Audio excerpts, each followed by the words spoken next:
Welcome back. It's Swing Pass. I'm Adam Ruffner. I'm joined as always by my co-host Daniel Cohen. There is news aplenty in the AUDL. Toronto has added 2 top throwers from Ottawa. There's news out west, but today we're going to be focusing on the Central Division. The Indianapolis AlleyCats have announced most of their roster. The Madison Radicals are starting to unveil their traditional core of veterans. Eli Artemakis has re-signed with Chicago, and Minnesota continues to re-add most of their playmakers from the last couple of playoff trip wind-chill teams. But we have a bunch of questions about this division. There's been kind of a talent exodus. Pavlianis, after playing 5 seasons in Chicago, has gone out west. The 2 Minnesota stars, Andrew Roy and Cole Jurek, have gone from the wind chill to DC this season. It feels like a very different framework to work within in this division going into 2023. And I'm just going to jump right into it. Daniel, who's the best team in the Central Division this season? And I think also along with that, we've kind of pegged an over-under of 8.5 wins in order to claim the Central Division crown. Who do you think gets there? Who do you think's schedule is favorable? What can we expect after, I think, a kind of shakeup to this division that has been one of the more standby, reliable formats the past few years? Yeah, I'm so lost on the Central. Like Eli Artemakis, that signing was just announced yesterday by Chicago, and right when I think Chicago is going to take this massive dip, you actually look at their cutting core, and it looks pretty good with Eli Artemakis back in the mix. So I think there's probably the fewest questions I have as far as offenses go with Indy, and given how dominant their defense was last season, I kind of trust them as the most well-rounded team, or at least the team I have the fewest questions about. They're returning all of their main core guys that have been around forever. They're getting Travis Carpenter back. We'll have to see how healthy he is and if he can play at the start of the season, but I think he's been practicing as far as I know. Minnesota obviously lost Cole Jurek, Andrew Roy. It's the Andrew Roy loss that I'm most concerned about, because he was such a focal point of their offense, and their offensive identity was just the safe possession-based offense that Andrew Roy would lead. And if you turn the backfield over to Josh Klain and Abe Coffin, for example, if they switch Coffin to offense, the explosiveness potential rises a good amount, but also the turnover potential. And I just don't know how that all is going to click, especially early in the season. So I want to say Indy is my favorite to win the division right now. I don't think they're getting to 8 wins, or 8.5 wins. I would honestly say the winner of the Central this year, right now, I'm thinking it's a 7-win team. I just think there's that much parity that we're going to see between Indy, Madison, Chicago, Minnesota. And maybe that's just me in preseason mode, where I'm just hearing these roster announcements, kind of thinking that Minnesota, Chicago taking a dip, Madison maybe stays even, Indy probably gets a little bit better. It just feels like it is totally even across the board. So I think these teams are just going to beat up on each other all year. We'll get to Indy's struggles, not for their personnel, but for their schedule later in this segment. But, we were kind of talking about before the show. I think one of the things, as trite as it kind of comes down to, is just going to be roster consistency. Which one of these teams can get their starting 7 the most consistently together and out on the field in rhythm, right? I think we've seen over the years the kind of divisional crown being taken by whichever roster has the most offensive contingency, or I should say togetherness. And I think you're right. I think Indy has that potential, but with Chicago having Ross Barker, Jack Shanahan, the addition of Andrew Sjogren, who's been so good as a wide receiver 1 out in Detroit, and now Eli Artemakis, maybe one of the most exciting prospects, not only in the division, but a league as a whole. He still has yet to turn 21. He'll turn 21 next month.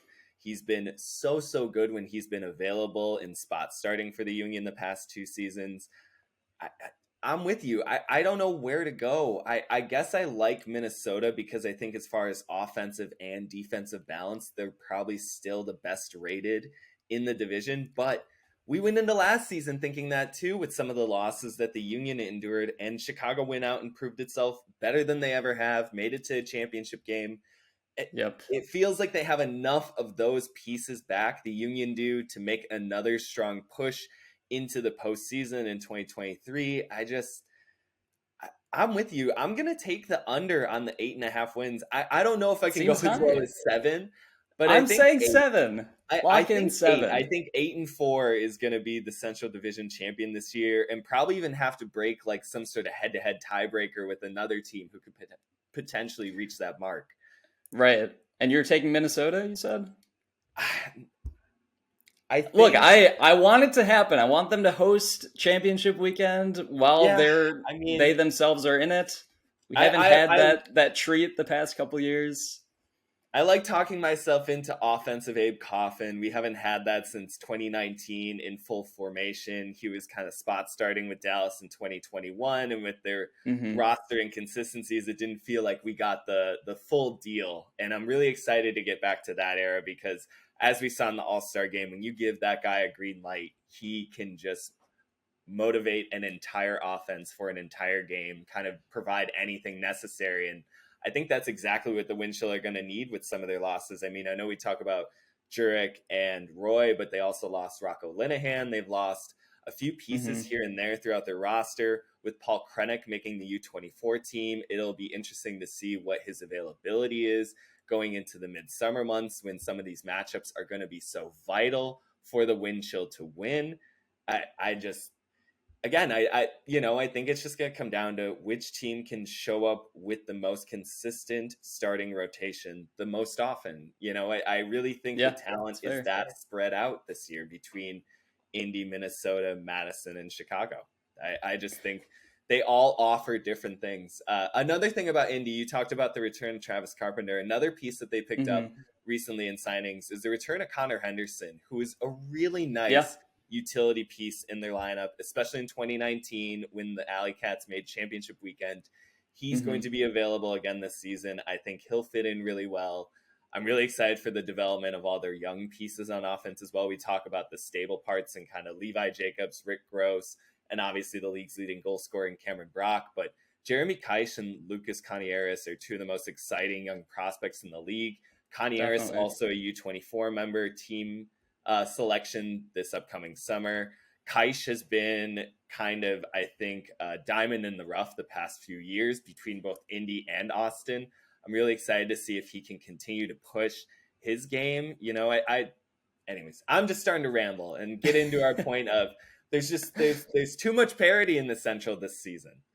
Yeah. Well, let's pivot back to Chicago because you mentioned we had the Eli Artemakis signing, that cutting core of Artemakis, Barker, Shanahan, and newcomer Andrew Sjogren. Like, that might be the best cutting core in the entire division, assuming they all start on the O-line. But I guess the question is, like, how much does that matter when you don't have Pavel leading that offense, when you have as many question marks about their backfields as we do heading into the season? Really, I think we're just expecting Sam Kaminsky to be kind of the lone handler that does play in the backfield this year on the O-line that wasn't playing there, or that was playing there last year. So I guess like with this, given this good, solid cutting core, what does their offense look like without Pavel? Is this going to be enough to really overcome the loss of Pavel, I guess is the question. We've talked about a bunch, and we'll continue to say it. Pavel is going to be an irreplaceable part of the Union in 2023. There's going to be a lot of fill in there, but I don't think anything's going to be the full version of the league's all-time leading assist and completion getter. But I think that if the Union kind of play up-tempo and do what they did at times last year that was so successful, which is kind of attack from their receiving core, attack from their really balanced kind of hybrid players like Ross Barker, like Jack Shanahan. I'm counting on my fingers a lot today. But I think they're really good in that mode. I think they were so effective in that mode because they had Pavel Giannis as their anchor, right? Like, you can be really balanced in your upfield attack when the main person that you need to swing it back to at the middle of the field is the greatest to ever do it, right?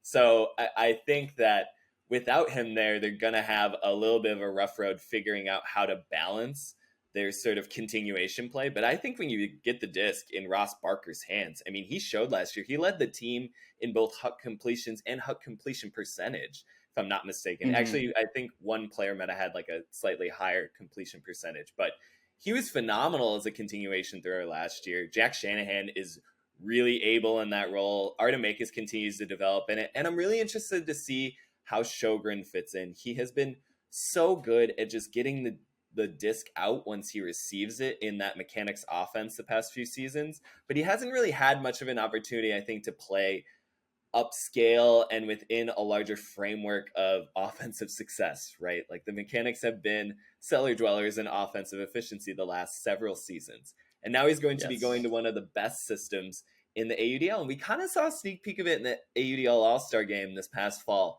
Sjogren can be a beast at times. He is no fun to guard in the open field. And if they find a way to kind of facilitate his not quite rangy throwing skill set, but his ability to read defenses and run off of his throws, I think he could be a really nice option in continuation sets. I mean, we saw a bunch last year, especially in the red zone. Union loved to run kind of almost fullback dives with some of their backfield players. Pavlianis had a career high in goals. Kaminsky was a fantastic goal scorer. Kyle Rutledge was amazing, kind of running up line.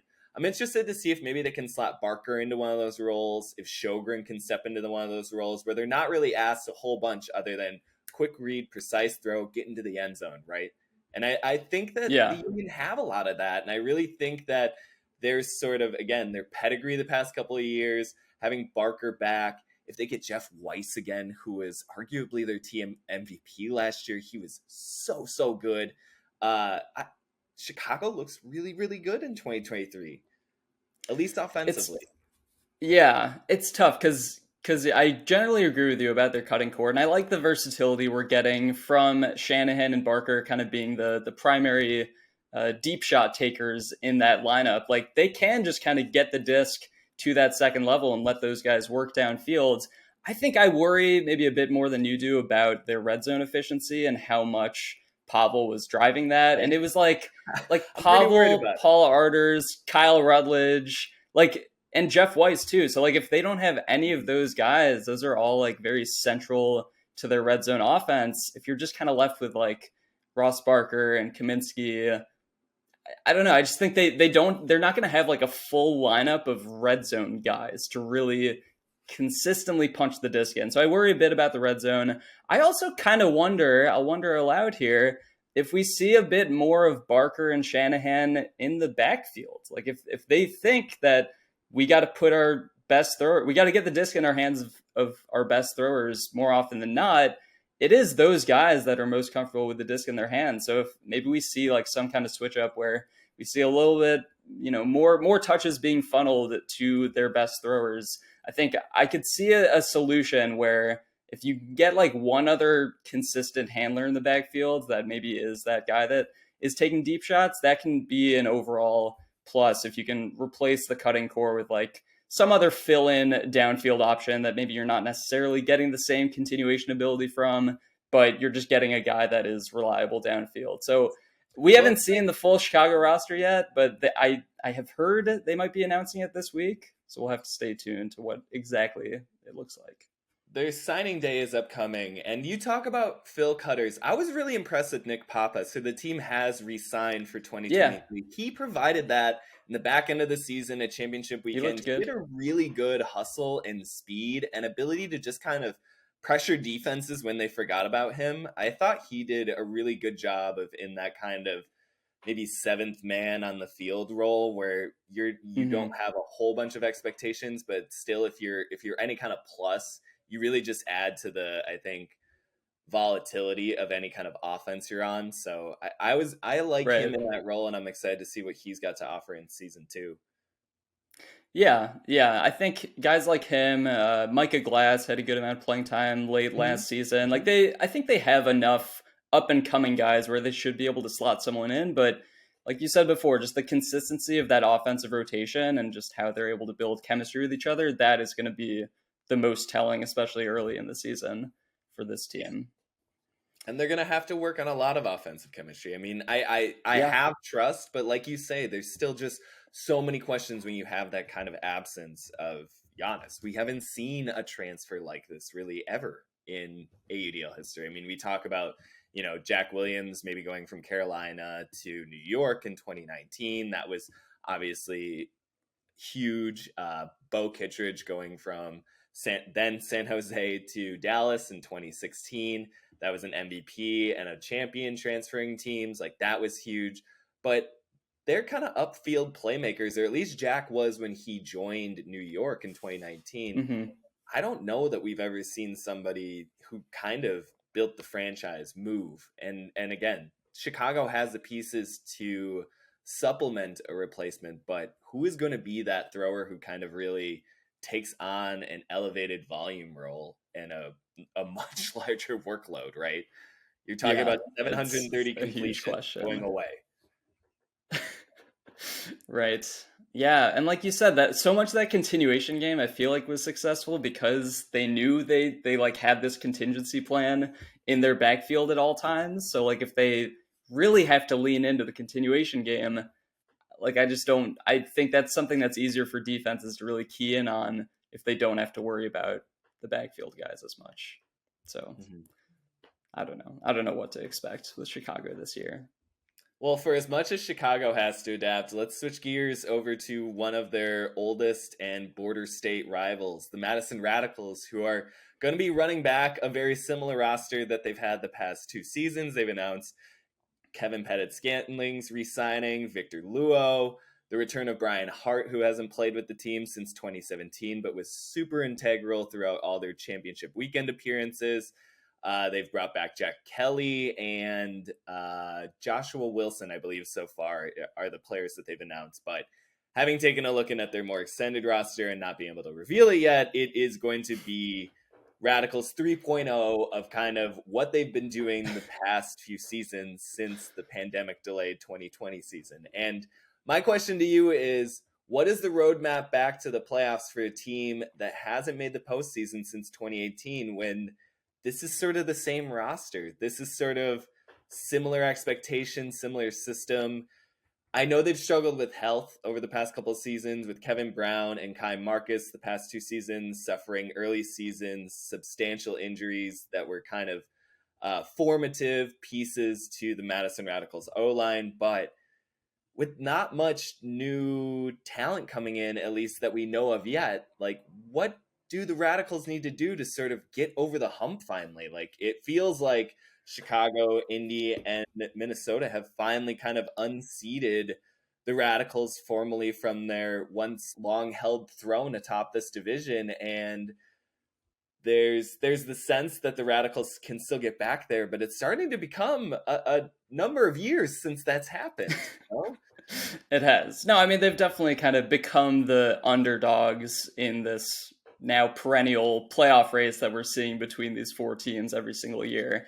I think Madison, I mean, would it shock you to say that I would point to their biggest issue as their offense? They've been around like 50% conversion rate each of the past 2 seasons. That's just not good enough. In today's AUDL, we're seeing teams get 60%, above 60%. I think Minnesota and Chicago were both above 60% conversion on offense last year. So offense just remains the biggest question for Madison. I've heard rumors they're going to switch things up on their offensive line a little bit this year. They said that last year. They did. Well, and to be fair, they had Kai Marcus for 2 games last year, 3 games. Yep. Unfortunately tore his ACL, but I think they're expecting him back at some point this season, hopefully on the earlier side. So, he's the type of guy that can transform an offense with his throws. And so if we see like enough of a change in their offense where maybe they have like a go-to downfield receiver now and a go-to quarterback, they've kind of just been like up in the air. Like, you don't really know what to expect from their offense. They haven't had much of an identity over the past few years, but I just think if they find a rhythm, especially in their early schedule, like the sooner they can click, the better, and the more they can just build on that throughout the season. But, that just remains the perennial question for me. Can the Radicals offense basically get back to where they were in 2018, where it still was kind of like this kind of even-keeled approach where they didn't have like any pure stars taking over. I mean, you had a handful of amazing games from Peter Graffi and Pat Schreiwise, of course. But in general, I feel like they never have like a 40+ goal scorer or like a 40+ assist thrower any given year.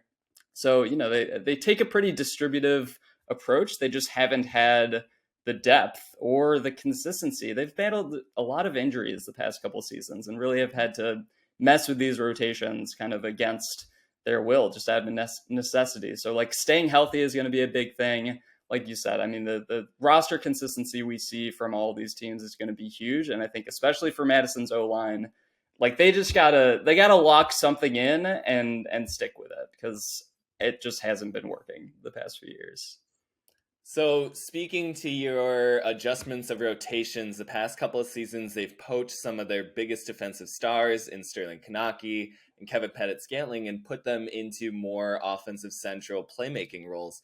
Do you like that shift still? Do you think that that's working, or do you think that this team needs to get back to kind of intimidation style defense where their top three defenders are just going to be lights out for the night? If you throw into, Sterling Island, as it used to be known, it's not going to be a fun time. KPS had 4 straight seasons with 24 plus blocks or something.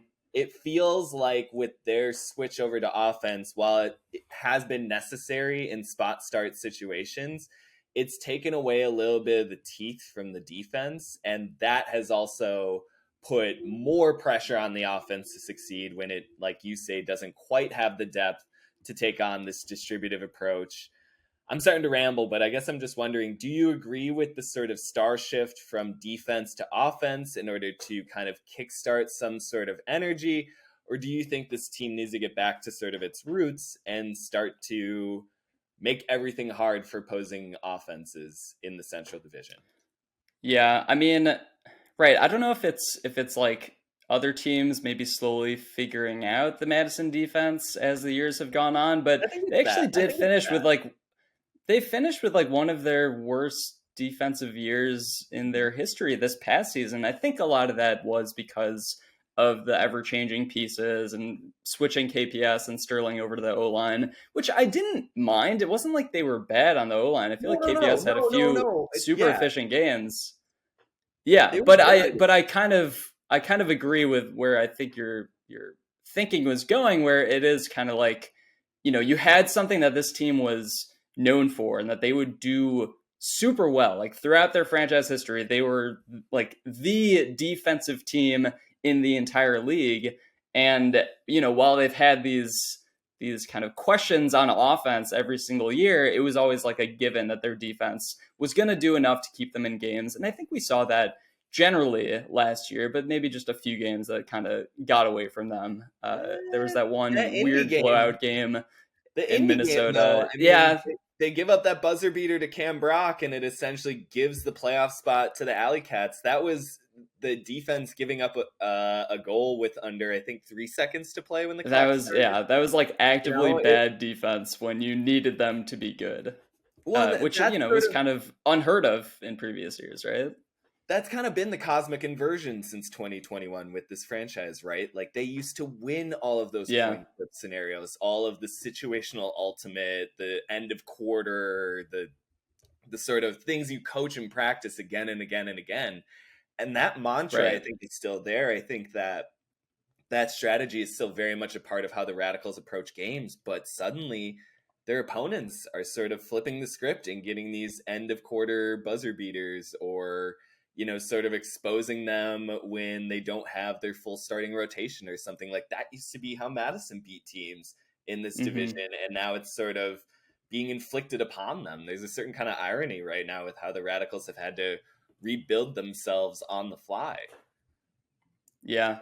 No, I mean, you're right. I think their defense too, like we've talked about how their offense peaked in 2018 and then they kind of gradually lost kind of their O-line staples, but the D-line has also had to rebuild a good amount. Like it's been kind of filled with these younger guys, rookies, sophomores. And I think this is like a pretty particular style of defense that Coach Tim DeBile coaches, between their zone and their person defense and just the way they they can switch kind of on the fly and are kind of in charge of different areas of the field. I think it might be maybe a more complex defense for some of these younger guys to learn rather than just like straight matchup based. So maybe we're seeing some of that too, where it's just like these veterans that used to be the defining parts of the Madison Radicals, they've aged out, they've left the team. So you're kind of left with kind of needing to wrangle all of these rookies into putting together and recreating this system that they once had. So, I point to the offense as the primary thing they need to focus on, but I think defensive chemistry in the case of Madison is definitely as important as the offensive. I mentioned Brian Hart a couple moments ago. I'm really excited to see him come back. He's one of those players, I think, if he's playing, he's going to be in kind of starting shape. I know it's been 6 years now since he cleated up for the Radicals, but he used to be one of those people who you could kind of set your watch to as far as the kind of performances to expect. The bigger the game got, the bigger his output got. Like, I think that having a little bit more of just a presence of what this team used to be could be a really good touchstone for how young Madison has become over the past 3 years. I think having him back there, I'm not sure whether he's going to be in an offensive or defensive role, but if he can kind of lend some stability to that counterattack that the Radicals have that was sort of lacking last year. I think they had their opportunities, but they did not have a consistent D-line counter strategy. I think having Hart there would help. I think having a full season of his college teammate, Thomas Coolidge will help a bunch. I think KPS maybe slotting a little bit more into a defensive role and being a little bit more of a situational plug and play person for offense, off of a turn, coming out of a timeout, end of quarter scenarios. I definitely see that, but I don't know. I guess I favor, as much as I agree with you, the offense has struggled. I think you got to put players where your power is. And for Madison, that's always been defense. And I think especially with kind of the sort of evening of the waters elsewhere in the division, it really bears out to maybe try that formula once again. See if you can be the defensive powerhouse in the division, given that I think that mantle is sort of unsettled this year. I think Minnesota probably has the best defense on paper going into 2023, but they're not as deep as last year, and I think that might affect them. So yeah, I think a lot of teams might just show us their new identities kind of early in the season in particular, which will bring us to our last question. Let's talk about Indy's schedule. And I really want to focus on the start of their schedule. They start the season going to Atlanta to play the Hustle. Then they host Minnesota in Indy. Then they go to Chicago. And then they host Madison.